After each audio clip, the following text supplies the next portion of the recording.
नमस्कार दोस्तों, मैं doctor Shiv Kumar, assistant professor in chemistry, SPC government college Ajmer. आज बीएससी पार्ट थर्ड में ऑर्गेनिक केमिस्ट्री का चैप्टर है हमारा सिंथेटिक पॉलीमर्स। इसमें एक बहुत इंपॉर्टेंट टॉपिक है जिसे हम जिगलर्स नाटा पॉलीमराइजेशन और कोऑर्डिनेशन पॉलीमराइजेशन इस नाम से जानते हैं।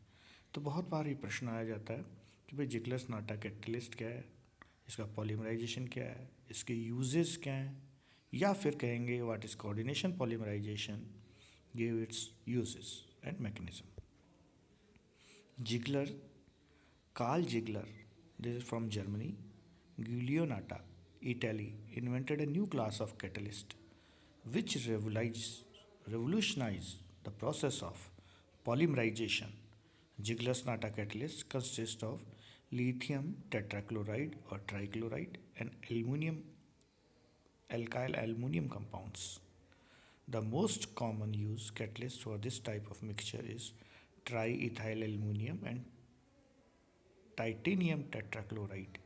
This is the catalyst. So बहुत बार इस कैटलिस्ट के बारे में कि भाई एक ही लाइन में कि जिगलर्स नाटा कैटलिस्ट क्या है, तो आपको इसको जिगलर नाटा कैटलिस्ट क्या है, बेसिकली जिगलर नाटा कैटलिस्ट टाइटेनियम टेट्राक्लोराइड और ट्राइक्लोराइड और एल्काइल एल्युमिनियम कंपाउंड से, जिसे हम इस तरह से शो करते हैं। अब एक इनर्ट है, इनर्ट, और ये इनर्ट सॉल्वेंट है इसका, जिसमें रखा बनता है, जिसको बोलते हैं heptane.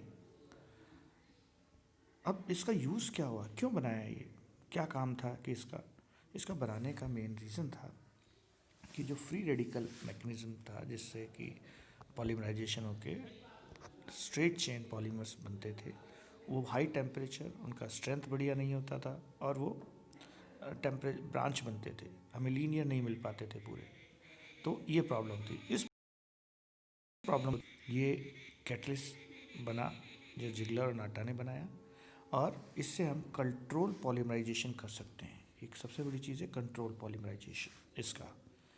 They were awarded Nobel prize in 1963 for their pioneering work. Polymerization catalyst have 3 important advantages over free radical. देखिए ये क्वेश्चन कि क्या फ्री रेडिकल के क्या एडवांटेजेस है। It brought about under mild condition, बहुत ज़्यादा हाई टेम्परेचर में माइल्ड कंडीशंस।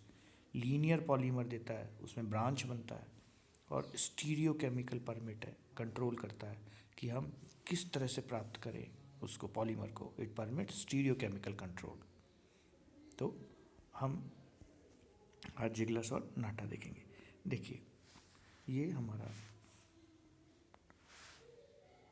एल्युमिनियम है जिसके साथ एल्काइल ग्रुप है, यानी एल्काइल एल्युमिनियम। ये है टाइट। अब इस टाइटेनियम में ये इलेक्ट्रॉन एक्सेप्टर है, इलेक्ट्रॉन एक्सेप्टर, और ये इलेक्ट्रॉन डोनर है। तो देखिए it will accept electron, aluminium acquires negative charge and it acquires a positive charge. इस तरह से ये जो कैटलिस्ट बन के आएगा ये टाइटेनियम और एल्काइल ग्रुप का है। तो जिगलर्स और Natta is nothing but it is a combination of two catalyst, one is और टाइटेनियम टेट्राक्लोराइड और ट्राइक्लोराइड और alkyl aluminium. So this is the first question, Ziegler's और नाटा कैटलिस्ट क्या, इसकी यूजफुलनेस के इसके 3 पॉइंट्स हैं। इसके ये 3 पॉइंट्स हैं जो फ्री रेडिकल के ऊपर की साइड क्यों यूज होते हैं ये। नेक्स्ट इज इट्स मैकेनिज्म, कि मैकेनिज्म कैसे बना, क्या चीज़ इसमें हुई। देखिए this is the most widely accepted mechanism polymerization. In first step there is the formation of pi complex. देखिए फर्स्ट स्टेप में ये पाई कॉम्प्लेक्स आप देख रहे हैं, ये पाई कॉम्प्लेक्स फॉर्म हुआ। अभी कैसे फॉर्म हुआ जरा देखते हैं। देखिए इसमें फर्स्ट स्टेप पाई कॉम्प्लेक्स फॉर्म होता है। अब किस किस के बीच में होता है ये पाई कॉम्प्लेक्स, ये पाई कॉम्प्लेक्स किस किस के बीच में होता है। Pi complex carbon carbon double bond, ये जो हमारा है carbon carbon double bond of olefins, यानी एल्कीन जिसमें डबल बॉन्ड है, ओलिफिन्स बोलते हैं, एंड टाइटेनियम एटम। क्यों, टाइटेनियम जब पॉजिटिवली चार्ज हो गया तो इसमें एम्प्टी साइड्स हो गए, एम्प्टी साइड्स हो गए तो it will accept electrons as olefins are the rich source of electron. So there must be an unoccupied side in octahedral titanium catalyst in order to form a pi complex. तो pi complex क्यों बनाया titanium, इसमें anti sides थे, तो anti sides थे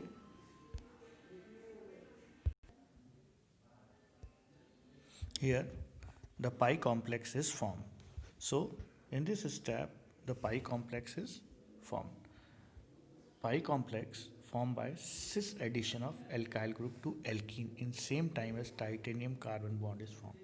जब titanium और carbon का बॉन्ड फॉर्म होता है उसी टाइम से सिस एडिशन होता है, तो सिस एडिशन के कारण ये एल्काइल ग्रुप इसमें जुड़ता है. देखिए जब ये पाई कॉम्प्लेक्स बना तो इस पाई कॉम्प्लेक्स में एस तो ligand, X ligand to titanium not specified, इसमें कोई स्पेसिफाइड नहीं किया लीगेंड कौन सा क्या है इसके अंदर.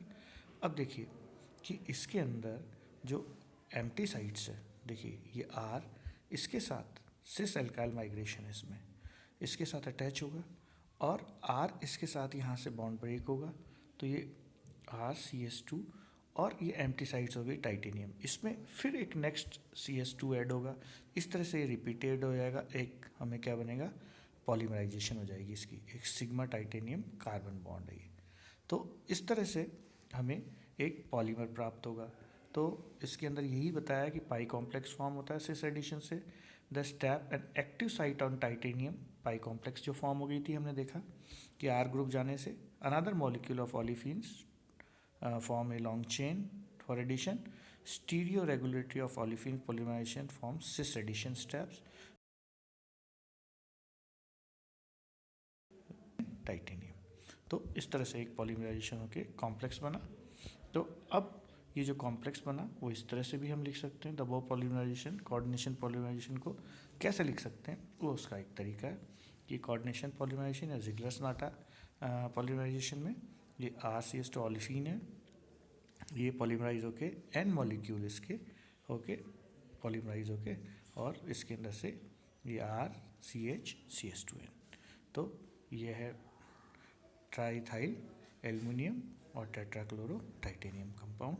तो ये कैटलिस्ट का काम आ गया, ये जिग्लर-नाटा कैटलिस्ट है.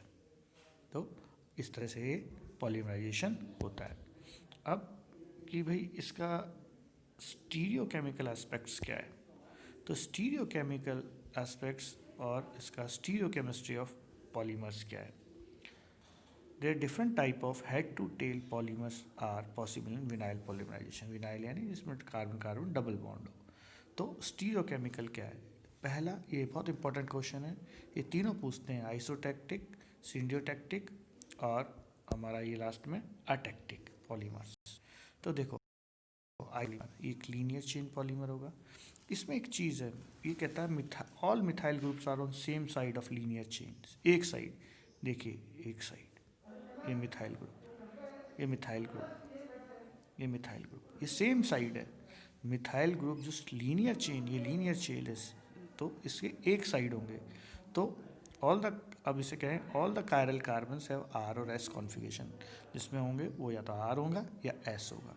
तो ये हो गया आइसोटैक्टिक का. अब सिंडियोटैक्टिक में क्या होता है, जो मिथाइल ग्रुप थे ये अल्टरनेटिव पैटर्न है, यहाँ मिथाइल और यहाँ मिथाइल, देखिए फिर यहाँ 2 हाइड्रोजन, फिर 2 मिथाइल ग्रुप्स, फिर 2 हाइड्रोजन, फिर 2 मिथाइल, यहाँ इस तरह से, इस तरह से. तो ये सिंडियोटैक्टिक है. सिंडियोटैक्टिक में मिथाइल ग्रुप अल्टरनेटिव रेगुलरिटी रहती है, पर रेगुलरिटी है. इसका जो कायरल कार्बन्स होंगे उसमें ऑपोजिट कॉन्फ़िगरेशन होगा और वो कॉन्फ़िगरेशन RS इस तरह से चलेगा, जिस तरह से अल्टरनेटिव चलता है. तो इस तरह से इसकी स्टीरियो केमिस्ट्री होगी. अब अटैक्टिक पॉलीमर्स, इसके अंदर कोई रेगुलरिटी नहीं होती, रैंडम होते हैं सारे. देखिए यहाँ मिथाइल CH, यहाँ 2 मिथाइल हो गए, यहाँ 2 हाइड्रोजन, 2 मिथाइल, फिर हाइड्रोजन मिथाइल होगा, तो इसको बोलेंगे अटैक्टिक. इसके अंदर कोई रेगुलरिटी नहीं है मिथाइल ग्रुप का. जो रैंडम कॉन्फ़िगरेशन है RR, इसको RR, SR, SS, so on. These polymers are non crystalline.